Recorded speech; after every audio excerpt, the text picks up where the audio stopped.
Je me vois encore aux commandes de mon superbe bolide fonçant à tombeau ouvert sur la 401. Je rappelle ici, le 0,60 km/h en un peu moins de 24 secondes. Vous imaginez la bête. Et sur ma dextre, les gratte-ciels de Toronto qui défilent. Le lac Ontario sur ma gauche et mon vieux pas de benne à l'arrière. Mon copilote, été 64. Il faut dire aussi que ma petite Vespa bleu poudre, avec ses 50 cm3 de cylindrée, donnait tout ce qu'elle pouvait. 68 km/h, le top vitesse. Direction les chutes du Niagara, yes! Ah merde! L'averse menaçait déjà. Et voilà, on est en plein dedans. Torrentielle, cette saloperie d'averse. Visibilité très réduite, because pas d'essuie-glace. Et c'est exactement là qu'un colosse de camion nous double à 100 km/h, nous plongeant au cœur d'un nuage d'embrun et s'impose alors à moi cette vision apocalyptique. Ciel, si les freins lâchent. Au pire, une crevaison. Ou encore pire, le moteur qui pète en larmes, là, dans ce trafic d'enfer. Aïe, aïe, aïe. Mais non, tout va bien, et même très bien, et ça roule, et ça roule. Et là, devant nous, le panneau annonçant l'embranchement Hamilton-Détroit. Garde la gauche, hurle Ben. Niagara, Buffalo, Syracuse, beau road trip de 4 jours. Et voilà, dis pas que ma fameuse dérive m'entraîne encore dans cette exquise inertie pensive et mollassonne, et qui s'apparente drôlement à un genre de bonheur végétatif, où il m'est loisible de côtoyer cette si furtive éternité, et ainsi revivre en pensée quelques-uns de mes exploits les plus célèbres. Et c'est avec un sourire béat que je me rappelle notre fameuse traversée. Non pas du Taklamakan, non, ni même celle de l'Atacama, que non, mais de l'île de Montréal, de bout en bout, à pied, du pont Le Gardeur au canal de la Chine, ouais monsieur, 42 km d'une marche ininterrompue, tout le long de la rue Sherbrooke, été 63.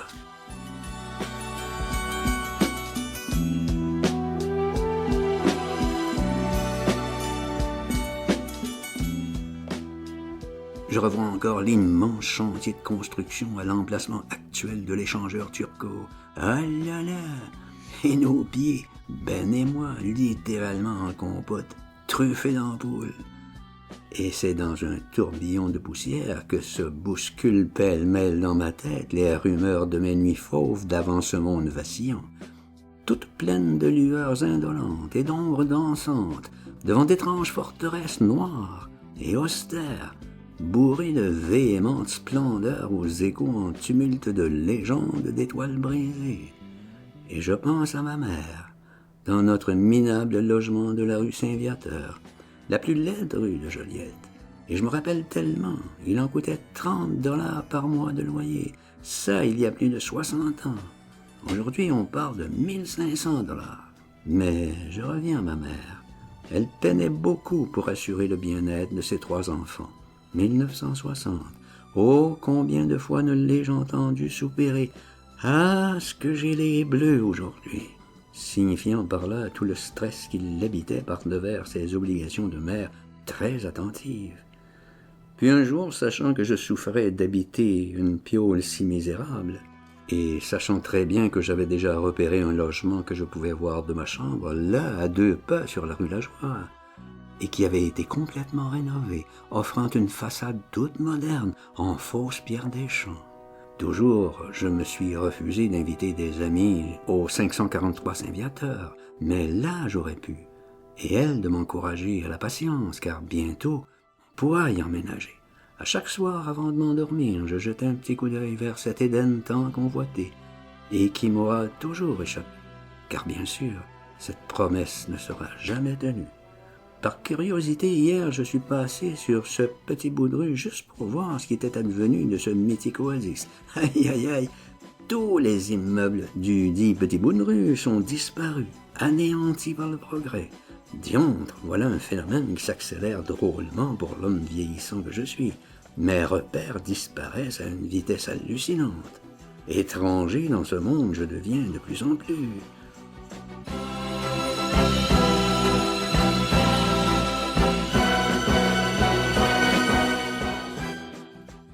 Et je mentionnais tantôt mon exquise inertie pensive et mollassonne, celle qui me permet parfois, je dis bien parfois, de faire appel à de ces souvenirs, mais alors d'une précision stupéfiante.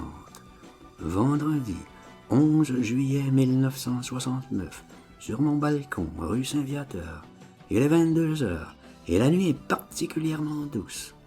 J'achève de fumer ma énième cigarette. Extrêmement pensif et fébrile je suis, car demain matin, je convole en juste noces. Une terrible sensation d'incertitude et de doute lancinant m'habite solide. Je me demande sérieusement si je ne vais pas commettre la plus grande erreur de ma vie, ce qui s'avéra d'ailleurs, ne sachant pas alors que c'est ce genre d'erreur qui, justement, nous fait progresser dans la vie. Et moi, oui, moi, de me percevoir comme une âme captive du sort étrange de mes anges aux ailes de tonnerre sous des trompes de rumeurs floutées et traîtreusement munis de pattes de velours, exactement comme ma petite guépille.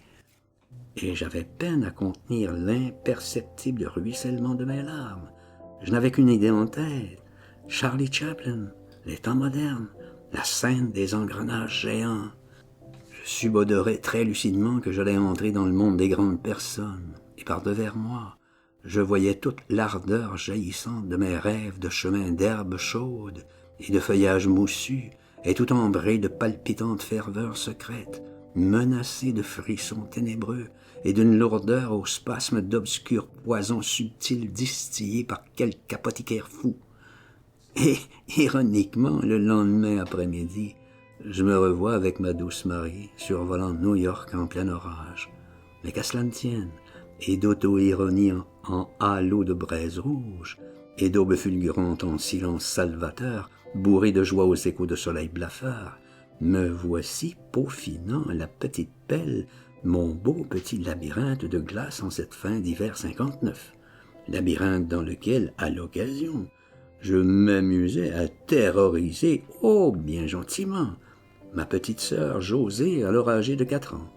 Et c'est elle un loup-garou féroce que je la poursuivais dans ce dédale, et elle de s'enfuir avec de ses cris de terreur, où se mêlait la joyeuse et délirante expression d'un fou rire aux accents d'une félicité tout ce qu'il y a de plus divine. Et maman de nous interrompre. « Arrête de chaler ta sœur !» Et Josée de rétorquer. « Ben non, maman, on a tellement de fun !»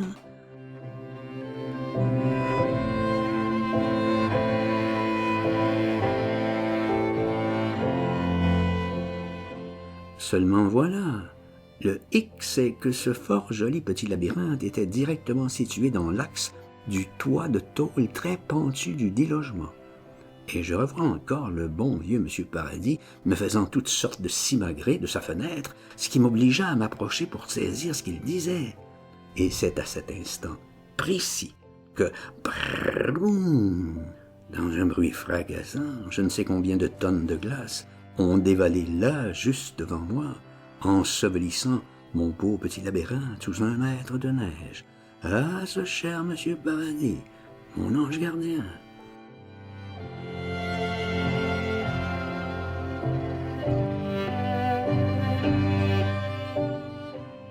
Puis je vis ma sœur faire de brillantes études, ce qui me laissait présager que nous serions de bons amis plus tard. Enfin, davantage qu'avec mon frère André, si éloignés l'un de l'autre, nous étions. Hélas, Josée s'avéra froide et distante, pendant des décennies, en fait jusqu'au décès de mère en 2012. S'ouvrit alors une période de rapprochement très prometteuse. Mais je me leurrais. La pandémie s'est chargée de nous éloigner solide. Elle préfère résolument son petit monde de licorne rose, ses douces petites fées carabosses et ses joyeux farfadets gambalant si allègrement dans un monde pour le moins fictif. Mais en définitive, qu'ai-je à lui offrir? On ne rivalise pas facilement avec les contes de fées. Allez, je vous conduis à la sortie.